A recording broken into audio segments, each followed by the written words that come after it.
Seguimos actualizando la información aquí en DNews. La ola de violencia que se ha desatado en Ecuador no tiene cuándo acabar. Pese a que en el 2022 se registró la cifra de muertes violentas más alta en la historia del país, un año después este índice no ha dejado de aumentar. Así lo evidencian las cifras de la Policía Nacional y el Ministerio del Interior. Al menos 10 muertos y 10 heridos dejaron los 2 ataques armados registrados el domingo pasado en Guayaquil, una de las ciudades más violentas del Ecuador a causa del narcotráfico, informó la Fiscalía.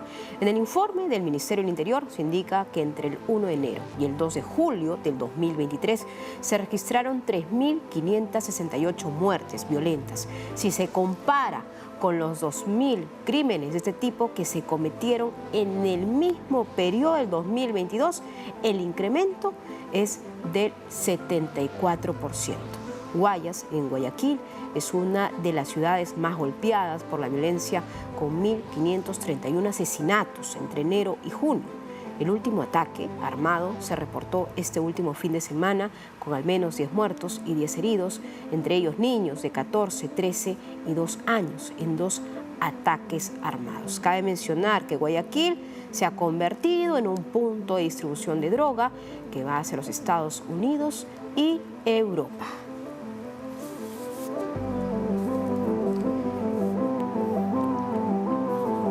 Y para hablar sobre este tema me comunico con Francisco Jiménez, exministro de Gobierno del Ecuador. ¿Cómo está usted, exministro?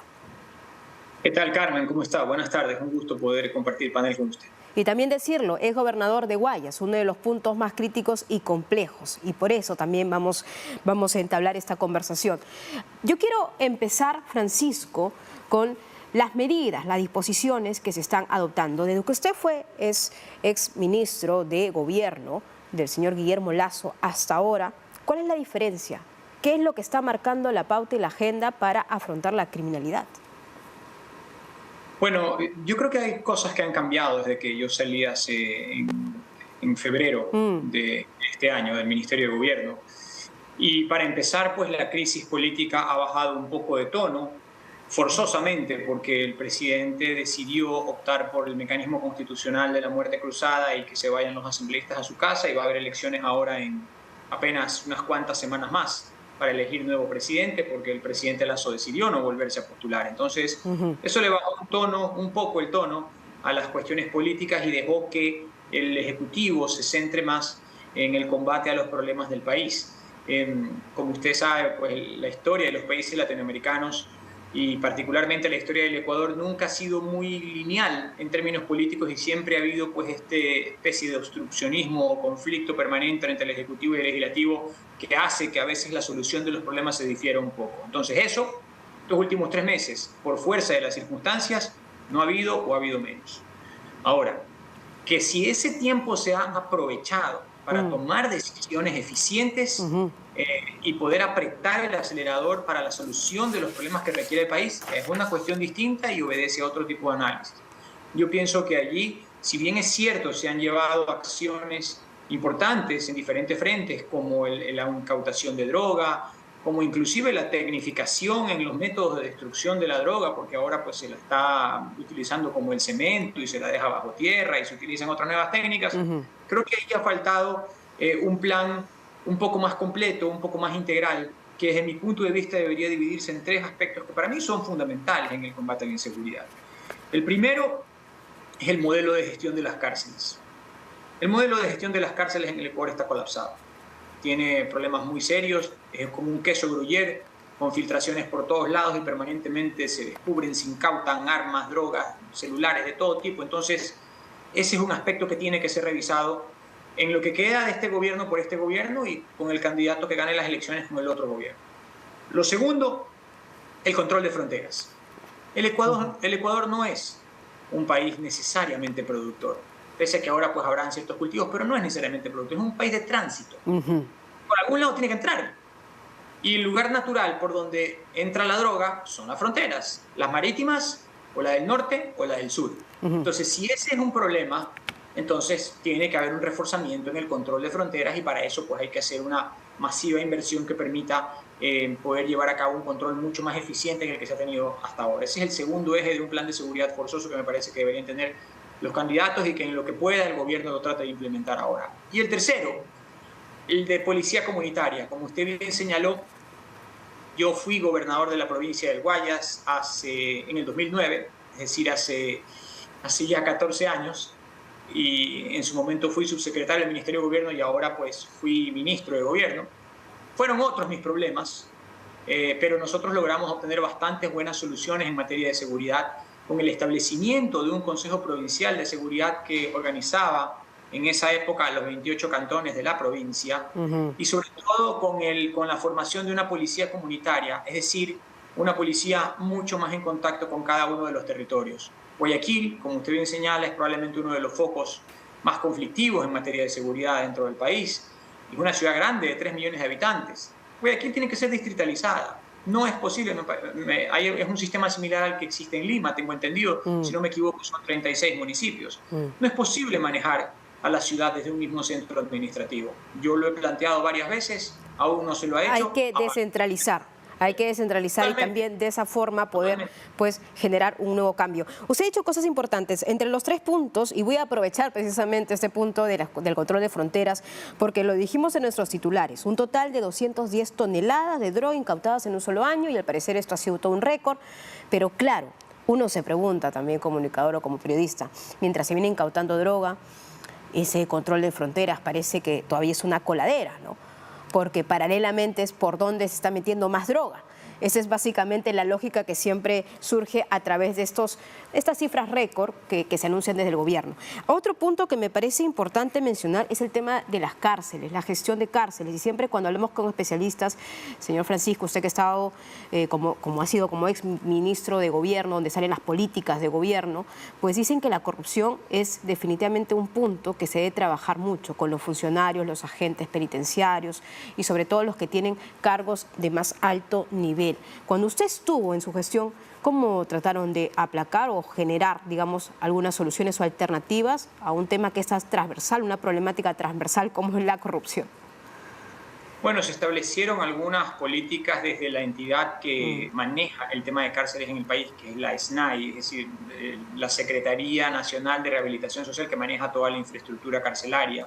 Y justo el día que yo ingresé como ministro de Gobierno, se produjo la división entre el ministro de Gobierno, encargado de toda la problemática de gobernabilidad en el país, y el Ministerio del Interior, encargado de toda la problemática de seguridad en el país. Por lo tanto, y hasta el día de hoy se mantiene así. El Ministerio del Interior es el encargado de formular las políticas, las directrices y todas las decisiones en materia de seguridad con impacto en el país. Pero eso no quiere decir que no nos demos cuenta de las cosas. Por supuesto que nos damos cuenta. Y aquí lo más importante, como usted bien lo ha señalado, es que las cárceles son probablemente uno de los grandes epicentros de la violencia en el país. Probablemente así no se dé en otros países, pero en el Ecuador las cárceles son parte del problema. Por lo tanto, si son parte del problema, deben ser parte de la solución. Y eso significa revisar completamente el modelo de gestión y hacer un tipo de intervención muy profunda ahí, con una inversión masiva específicamente en ese aspecto, porque como alguna vez yo lo dije, en el momento en que la sangre no se contiene en las cárceles, la sangre se riega a las calles. Ahora, hay 2 puntos finales que sí son importantes y hablando también para todo nuestro auditorio de América Latina, se está trabajando en el hecho de compartir información de inteligencia valiosa, sobre todo para tratar de atrapar o tratar de encerrar, acorralar estas bandas organizadas que operan, porque operan de forma transnacional, que operan y que están en Perú, Ecuador y de pronto tienen elementos o de cárceles en cárceles que se están convirtiendo en bastiones o podríamos decir centros de operaciones de la criminalidad. Entonces, cuando usted estuvo ahí durante el gobierno del señor Guillermo Lasso, también se puso énfasis en ese tema. ¿Es muy importante ahora? ¿Se viene trabajando en conjunto con los países involucrados? Por supuesto que sí. De hecho, uno de los objetivos estratégicos cuando yo estuve en la cartera de gobierno era buscar la manera de establecer vínculos mucho más cercanos con países que comparten una problemática más o menos similar o más o menos importante en materia de seguridad bajo este ángulo, como los Estados Unidos, como el caso de Israel, como el caso de Colombia, donde se pudieron estrechar las relaciones de forma mucho más intensa. Y de hecho, cuando yo estuve también se intentó un proceso de consulta popular que tuvimos la posibilidad de elaborar, donde uno de los puntos importantes era la extradición de los delincuentes más avesados y más peligrosos a otros sistemas jurídicos más fuertes y más consistentes, como por ejemplo el de los Estados Unidos.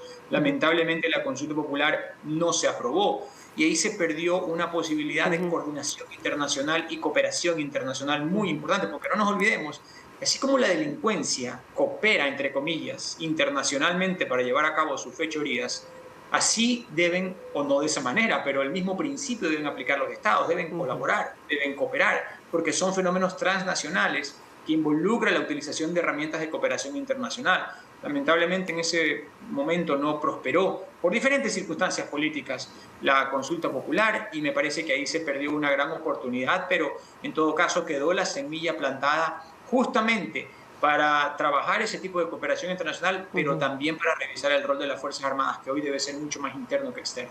¿Qué tanto es cierto? Porque hablando con otros especialistas dicen que falta logística e infraestructura, precisamente si hablamos en relación de control de fronteras para el ingreso de la droga. Bien, usted ha dicho, tránsito. Ecuador es un país de tránsito de la droga. Los escáneres. ¿Existen realmente escáneres que puedan pues, facilitar el trabajo y el control y también la intervención de más droga? Sí, sí existen. Ahora fueron adquiridos unos equipos importantes en materia de escáneres por la autoridad aduanera, pero yo creo que el problema no va por ahí, porque mire usted que probablemente la mayor sofisticación tecnológica existe en Europa, en Estados Unidos, e igual a veces se filtran, captan droga, atrapan. Ahora han atrapado, me parece, 9 toneladas de cocaína que estaban tratando de circular por algunos países de Europa. Entonces, esa va a ser una lucha permanente.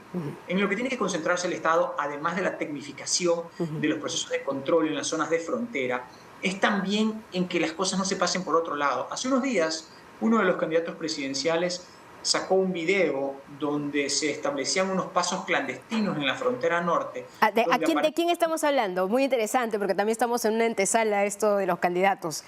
Sí, el candidato Topic, Jan Topic, pasó un video que yo lo vi, en el que él narraba pues un poco la ruta, porque él mismo la había recorrido en su calidad de candidato, por donde aparentemente pues pasaba droga y no eran los puestos oficiales, sino que eran pequeños territorios, caminos vecinales, por donde se había establecido ya un circuito de transporte de quién sabe qué tipo de mercaderías y seguramente entre eso droga también. Entonces, no es que no se sabe, no es que no se conoce, se lo sabe, se lo conoce, hay que atacarlo, pero hay que montar un plan estructurado, con una inversión masiva por parte del Estado y con colaboración internacional, digo yo, sobre esos 3 ejes que acabo de mencionar: fronteras, policía comunitaria y la tercera, que también es el cambio de modelo de gestión en la policía comunitaria. La última pregunta, y sí lo dejo, y muchas gracias realmente por su participación. Guillermo Lasso ha anunciado sus medidas, entre ellas, por ejemplo, la autorización de la tenencia y porte de armas para el uso civil para la defensa. También indicó que los guardias de seguridad privada armados van a apoyar a la policía ecuatoriana, entre otras medidas. Para usted, desde su perspectiva, buenas iniciativas que se están marcando ahora, luego, después de la muerte cruzada, que da la oportunidad también a Guillermo Lasso de poner algunas cuestiones que no podía en su momento, también por el Parlamento. Son buenas y suman, pero son complementarias. Son complementarias. Y en materia de política pública tenemos que seguir el mismo principio que se sigue a veces en materia legal. Primero lo principal, luego lo complementario. Para mí lo principal debe ser la acción en estos 3 ejes, porque es lo que va a permitir resultados masivos y contundentes en áreas específicas directamente relacionadas con la problemática de seguridad, sin descuidar, por supuesto, estas otras medidas como la tecnificación en materia de destrucción de la droga, como el tema del porte de armas y como esta serie de controles que se han establecido desde el gobierno, que sin duda ayudan en el problema, pero que requieren ser integradas en un plan que obviamente ataque los focos principales de infección que tenemos en el país actualmente. Yo le agradezco mucho por su tiempo a Francisco Jiménez, es ministro de Gobierno del Ecuador, es ministro de Gobierno del señor Guillermo Lasso, también es gobernador de Guayas. Y bueno, no hemos hablado mucho de Guayas, pero es importante también graficar lo que es uno de los lugares más complicados y más peligrosos y donde se está poniendo foco de atención. Y bien usted ha dicho, ¿no? Cambios estructurales en estos 3 puntos, en esos 3 ejes que se necesitan para iniciar un nuevo cambio. Muchas gracias a Francisco Jiménez. Muy buenas tardes. Gracias a usted, Carmen, un gusto.